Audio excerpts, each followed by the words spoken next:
السلام عليكم واهلا وسهلا بيكم من جديد. لو حد سالنا كجمهور الاهلي دلوقتي، تسال اي حد من جمهور الاهلي تقول له انت عامل إيه؟ يقول لك انا على ما يرام بس حارق دم الاخصام، وشايف حبه اعلام بترفرف وانا مش موجود. بابا المجال، بابا الشغلانه، الفوز 17 على التوالي برصيد 72 نقطه، والدوري ان شاء الله مساله وقت مش اكتر. الاهلي بيعمل ماتش كويس جدا جدا قدام سيراميكا كليوباترا، وبينهي الماتش برباعيه. وهنا نقف شويه بقى عشان وسام ابو علي. الفيديو النهارده هيكون على اسامه ابو علي. جونين، اسيست، ضربه جزاء. ايه يا عم؟ ايه الحلاوه والعظمه دي؟ الله اكبر، بسم الله ما شاء الله عليك. لان الاخصام متابعينك وعينهم عليك قوي. فربنا يكفيك شر العين والاصابات يا رب العالمين. او اسامه ابو علي بيعمل ماتش جميل جدا، والماتش الثالث على التوالي بيكون راجل مباراه، ودي حاجه كويسه جدا جدا جدا لمهاجم في الاهلي. الراجل ده فعلا يستحق فلينة الاهلي، ويستحق يكون مهاجم الاهلي. وان شاء الله باذن الله نعمل الفتره اللي جايه شغل جامد قوي قوي قوي.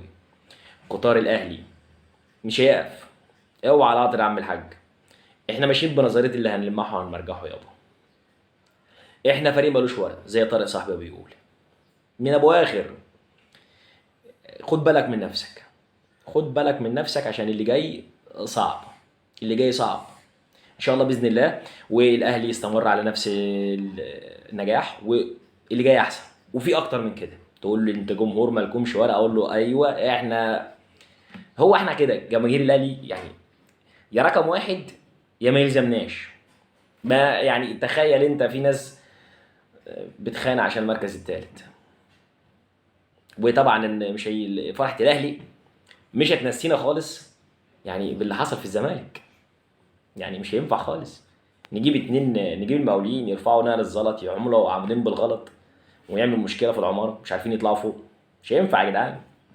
المقاولين العرب بيحط على الزمالك 2-0، وبيجي جون كده كده اللي هو يلا نه حسن ما ايه حفظ ما الوجه. الزمالك حيران، وسبب حيرته الاهلي. لا يا عم احنا مش شاغلين بالنا بيكم السوبر. هي القصه كلها في السوبر. احنا خلاص احنا التالت الدوري خلاص، وخلاص احنا في الكونفدراليه السنه الجايه وشكرا.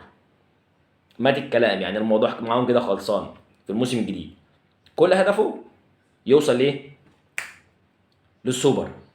الزمالك بس شاغل باله الاهلي، ودي حاجه كويس. خليك شاغل نفسك بيه، احنا شاغلينك. بس القصه هنا خد بالك من نفسك.